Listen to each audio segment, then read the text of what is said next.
Kadang ada resiko dari kejujuran kita. Ada yang gara-gara jujur di PHK, ada yang jadi karena jujur jadi dimarah, ada yang karena jujur jadi seperti nggak laku barang, ada yang karena nggak jujur karir nggak naik, nggak apa-apa. Tuhan kita bukan manusia. Tidak ada yang lebih pahit dari berharapnya hati kepada Allah. Allahumma aftah lana hikmataka ya Allah.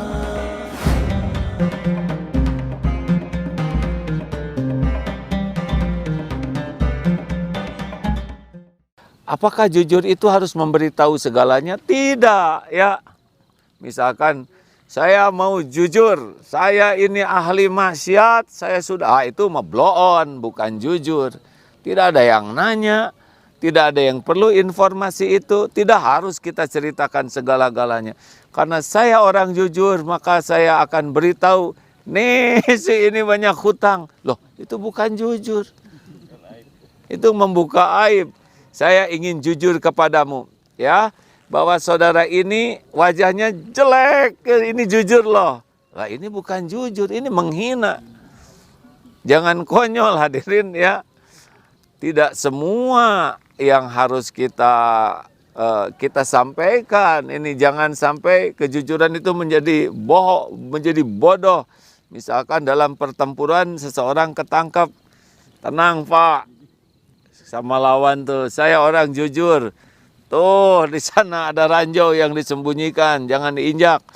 Itu komandan saya sembunyinya di sana Pak. Itu bukan jujur, khianat namanya. Jadi harus mengerti kejujuran itu ya.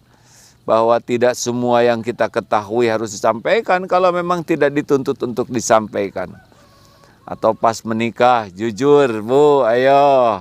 Nih, ini malam pertama, dulu punya pacar tidak? Teh jujur, diceritakan dengan detail, bisa digebuk itu.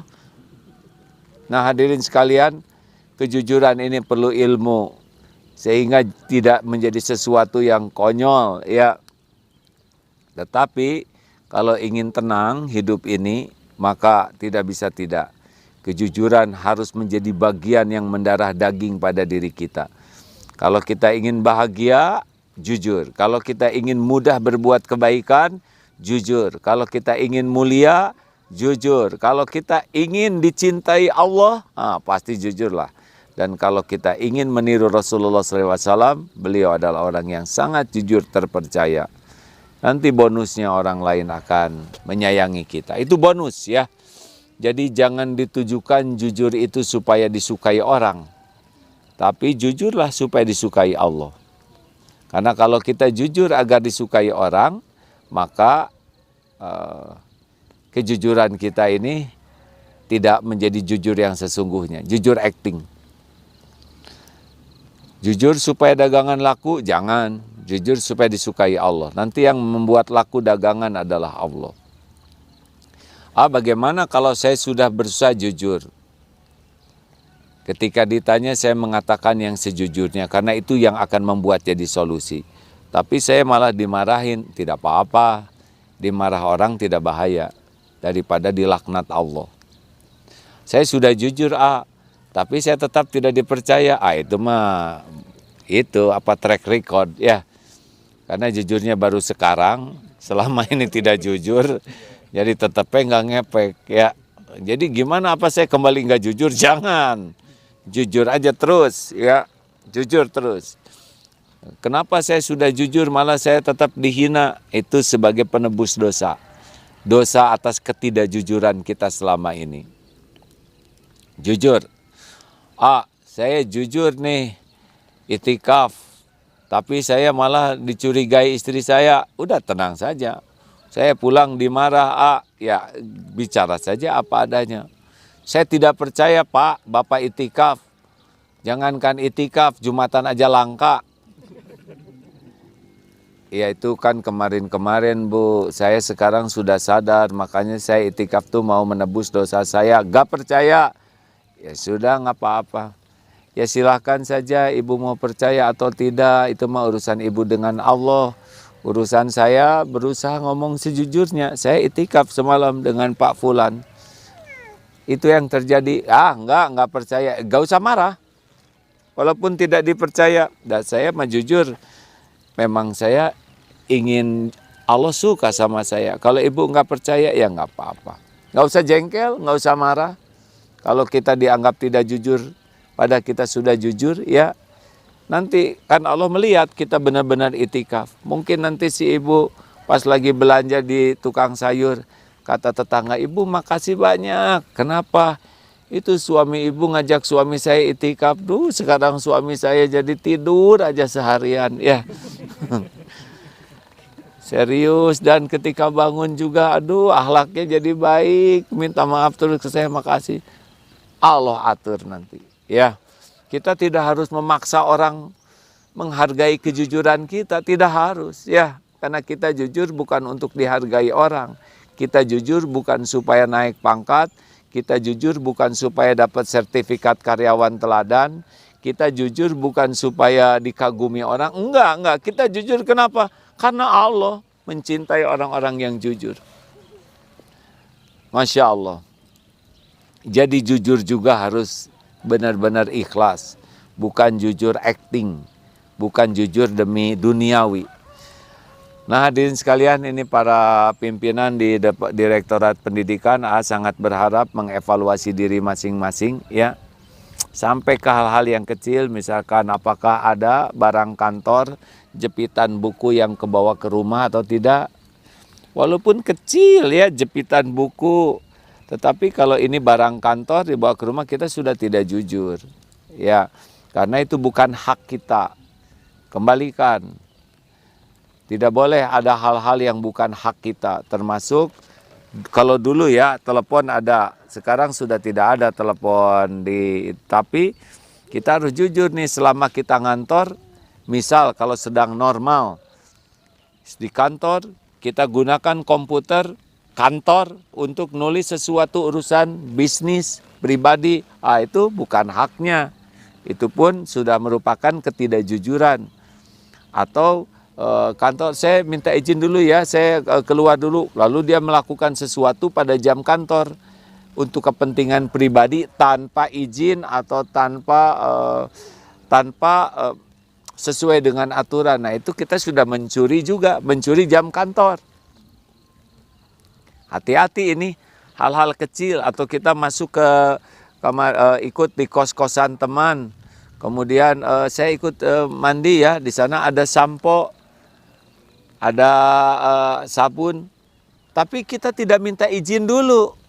Kita pakai aja sampo itu, padahal sampo ini sampo pribadi seseorang. Itu sudah mencuri juga dan nempel nih di rambut kita ini. Barang yang tidak halal, tidak boleh. Tubuh kita harus benar-benar bersih dari apapun yang tidak halal, yang bukan hak kita. Lebih baik nggak makan aja daripada nggak makan sebentar, maksudnya ya, jangan terlalu lama, daripada memakan yang tidak halal bagi kita. Ya, jangan sampai di meja, ya Allah, rezeki yang tidak diduga-duga. Tadi meja ini kosong, sekarang tiba-tiba ada lotek. Tidak disangka-sangka, padahal yang punya loteknya sedang sholat duha. Kita makan saja. Nah, ini gosob hadirin. Termasuk ketidakjujuran ketika kita beli-beli. Berapaan ini mang? Ambil aja itu. Duku tuh nyobain ya. Enggak, belum tentu diizinkan. Ini kurang enak. Ambil yang paling gede. Ini sudah mencuri ini. Tidak boleh. Tidak boleh. Pastikan sing waro. Tidak boleh ada ketidakjujuran, kelicikan sehalus apapun. Nanti kita akan sangat tenang itu ya. Penggunaan fasilitas kantor, penggunaan waktu, sehingga makanya tidak usah terlalu banyak bicara. Karena kalau banyak bicara, kecenderungannya tidak jujur. Salah satu yang akan membuat kita kurang jujur adalah kalau kita banyak berbicara tentang diri. Ini hati-hati nih kalau sudah ngobrol tentang diri, tentang pengalaman, tentang keluarga, tentang anak, tentang apapun, biasanya suka ada naluri mengupgrade diri supaya kelihatan lebih, ya. kecuali berat badan yang agak nggak akan di-upgrade ya. Misalkan kita 68, ya sekitar 90, langka. Itu paling juga itu dikurangi kalau itu ya. Kan? Oh, cicilan yang suka jarang di-upgrade tuh. Tapi kalau udah cerita diri, cerita anak tuh, anak saya tuh alhamdulillah dia sudah hafal 30 juz. Padahal hati kecil kita tahu bahwa dia belum benar hafalannya ya. Tapi di-upgrade. Padahal baru 28 misalkan kagoklah 2 juz ditilep aja. 30 ya alhamdulillah ya, pada waktu saya baca kitab Bukhari, Muslim, padahal itu lihat judulnya aja, lihat kitabnya. Tapi kita ingin mengesankan bahwa kita tuh ahli kitab ya. Yang sudah, itu juga sudah kebohongan. Pada waktu itu saya bersepeda ya dari Geger Kalong sampai Eko 2 tuh, saya tuh betul-betul yang tadinya sebetulnya 54 menit dibalik jadi 45 menit. Bohong ini juga ya. Untuk apa? Nah, biasanya kalau udah cerita diri, kita suka ingin ada posisi di hati orang untuk dikagumi, dianggap hebat, dan itu pakai bohong. Makanya paling bahaya kalau sudah menceritakan diri sendiri, keluarga, pengalaman, usaha juga begitu. Sebetulnya rada bangkrut ya enggak? Tetapi ya maju karena misalkan digusur ya, jadi maju. Hati-hati ini, bohong kecil-kecilan, tetapi kalau pas dibuka oleh Allah kebohongan kita. Nah, satu lagi ini. Apakah benar kita bisa berbohong? Aslinya sih orang percaya kepada kebohongan kita itu bukan karena kita jago berbohong. Orang bisa dibohongi itu karena Allah belum membuka kebohongan kita. Jadi sehebat apapun berdusta, berbohong, aslinya sih sangat diketahui oleh Allah dan orang belum tahu kebohongan kita karena belum dibuka. Kalau Allah mau membuka kebohongan kita, udah kebuka seketika. Tidak bisa dicegah, tidak bisa dihalangi, tidak bisa diakalin, tidak bisa. Walaupun dia cerdas, memang ada yang mengatakan kalau mau jadi pembohong itu harus kuat daya ingat ya. Karena udah gampang lupa berbohong, atas CF ya. Kan ada itu yang playboy cap 2 cula. Jadi dia suka ke perempuan tuh, suka memperkenalkan diri dengan nama yang berbeda. Udah muter ke sini namanya apa gitu, saya takut kalau nyebut nama jadi sama. Ruk misalkan ya. Ke sini Ruk, ke sana Fa. Ke sini Furik, ke sana Ferok ya, misalkan, maaf Faruk ya. Nah, sesudah ke 10 nama ketemu lagi tuh, aduh. Dulu saya ke yang ini apa perkenalannya ya? Udahlah hadirin sekalian. Mendingan kita jadi orang yang jujur aja. Jujur dengan standar yang Allah sukai, dengan niat supaya Allah suka kepada kita. Akan banyak kejadian dalam hidup kita ini yang menguji kejujuran kita, ya. Kadang ada resiko dari kejujuran kita. Ada yang gara-gara jujur di PHK, ada yang jadi karena jujur jadi dimarah, ada yang karena jujur jadi seperti nggak laku barang, ada yang karena nggak jujur karir nggak naik, nggak apa-apa. Tuhan kita bukan manusia. Tuhan kita bukan penilaian orang. Tuhan kita bukan keputusan makhluk.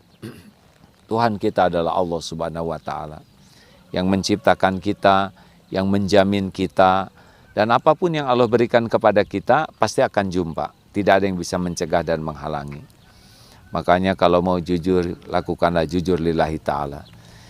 Kepada anak-anak juga harus jujur. Kalau mengatakan nanti ibu kasih permen, harus kasih ya.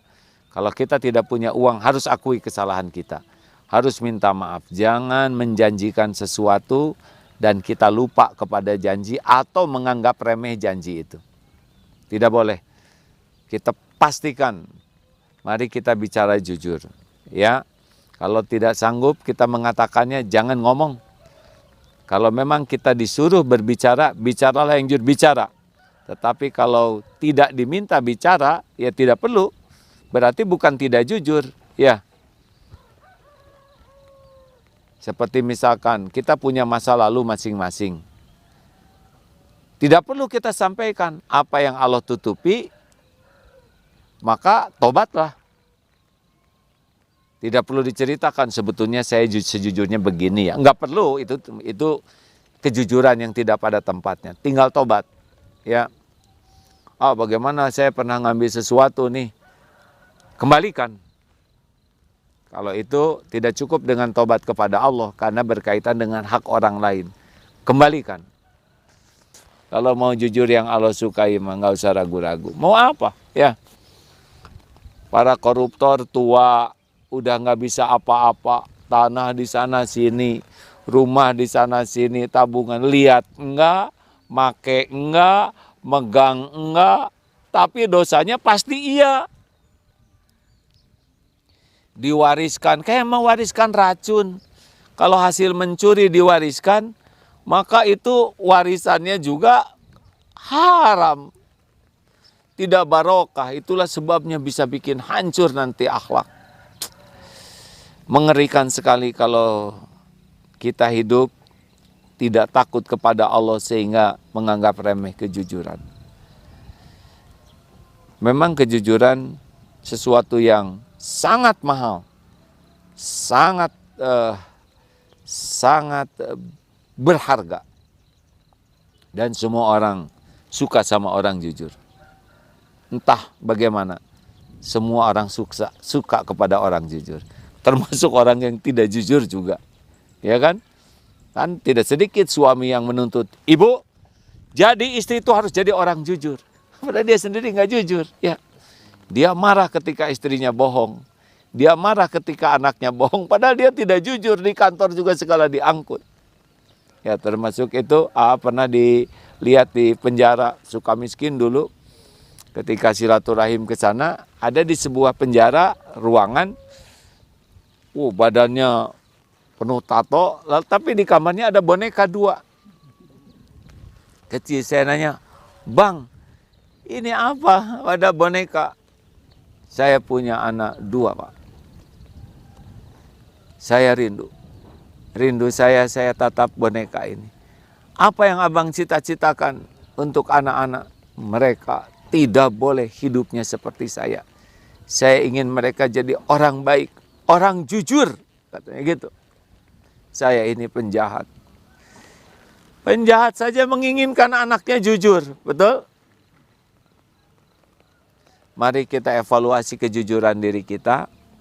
Kalau kita dapati track record kita sempat ada beberapa ketidakjujuran, kita tobat. Kalau berkaitan dengan Allah, kalau berkaitan dengan makhluk, segera kita kembalikan. Pastikan rumah kita bersih dari barang-barang yang bukan hak kita.